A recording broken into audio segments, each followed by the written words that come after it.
would like to thank Ning for having me in this very important seminar, international seminar. Thank you also Pak Ridwan, Pak Firman. Udah lama sekali nggak pidato, jadi agak gugup. 20 tahun yang lalu masih pidato sekarang. Padahal during the early 80s, my early career at that time I was a speech writer actually for ministers and for governors of Bank Indonesia.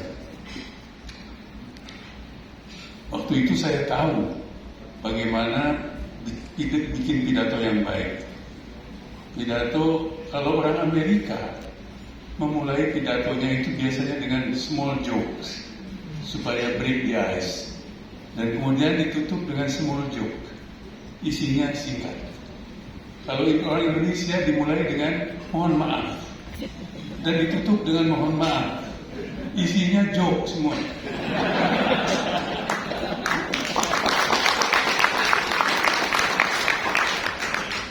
Distinguished guests, honorable participants, a very good evening to you all.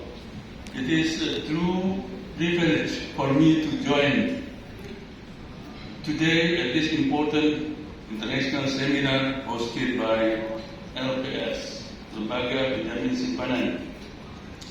Let me begin by extending my sincere appreciation to Pak Upaya is not here, tapi Pak Ridwan is here. Professor Ralph Christie, whose work on emerging market has long guided our thinking on inclusive development. My dear friend, Professor Iwan Jaya Aziz, an enduring source of inspiration for many Indonesian economists, and all esteemed colleagues from government, academia, the private sector, and development institutions. Today's forum could not be more timely. We are navigating a world marked by volatility and transition. Yet, within this disruption lie opportunities to shape a more resilient and inclusive future.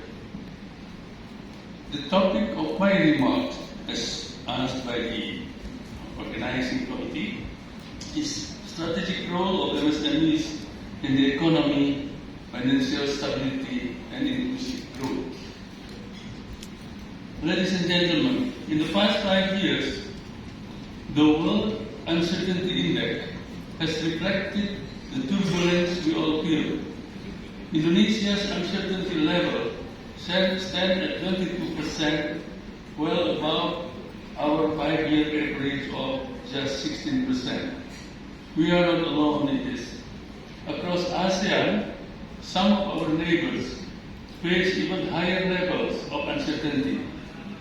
Globally, major economies such as Germany and France record unprecedented levels.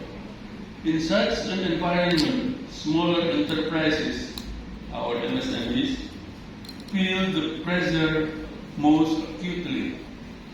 Their margins are thin, their market access is fragile, and their ability to absorb shock is very limited. Yet, we all know that uncertainty also compels adaptation.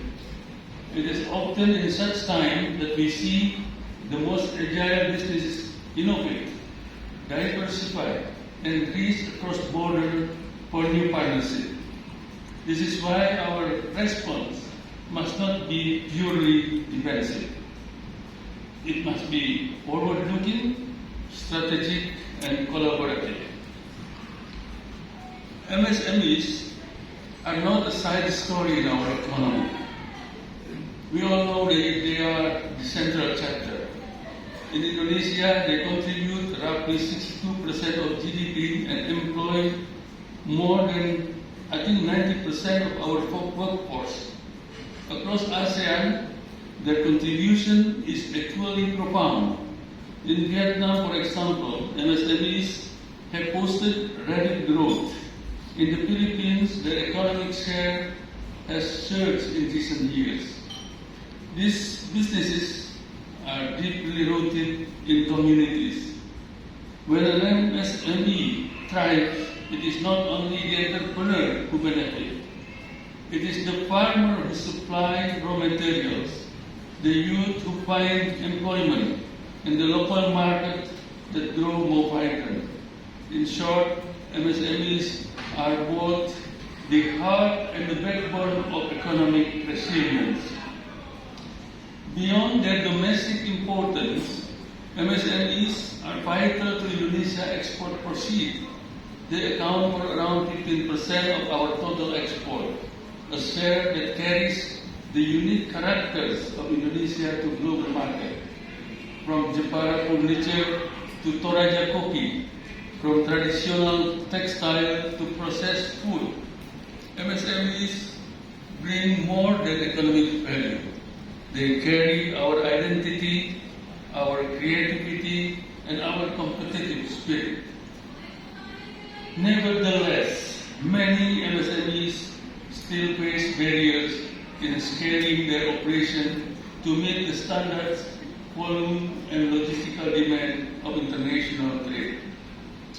If we can overcome these barriers, the contribution of MSMEs to our export profile could grow substantially and with it the resilience of our entire economy. Ladies and gentlemen, I believe that MSME are far more than just a business segment. They are the bedrock of financial stability, inclusive growth, and local resilience. MSMEs diversify credit risk, reduce reliance on shadow banking, and strengthen the local finance ecosystem by supporting community banks, cooperatives, and microfinance institutions. In time of crisis, they even help absorb economic shock by sustaining jobs and maintaining demand. Their impact also goes beyond finance.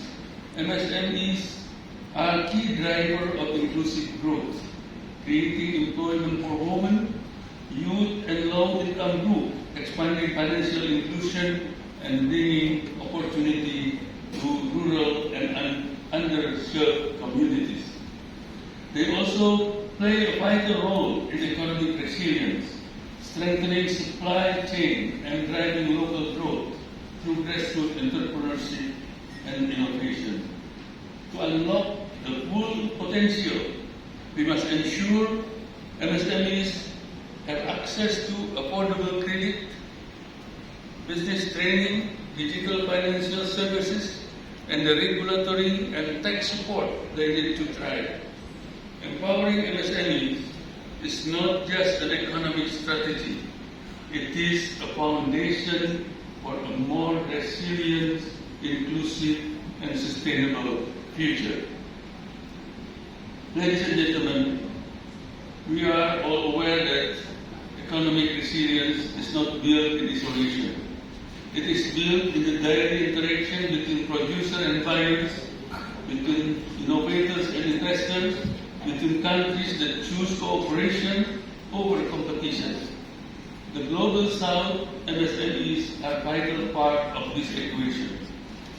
They carry within them the agility, the creativity, and the entrepreneurial spirit to thrive in a world where certainty is the exception, not the norm. Indonesia, I think, is committed to fostering these networks, to building bridges of opportunity that allow our MSMEs and those of our partners to flourish together. Let us use this forum as a platform, not just for discussion, but for joint action. And let us work so that the next time we meet, we can call not only to share aspiration, but to share achievement. Terima kasih. Thank you. Salam.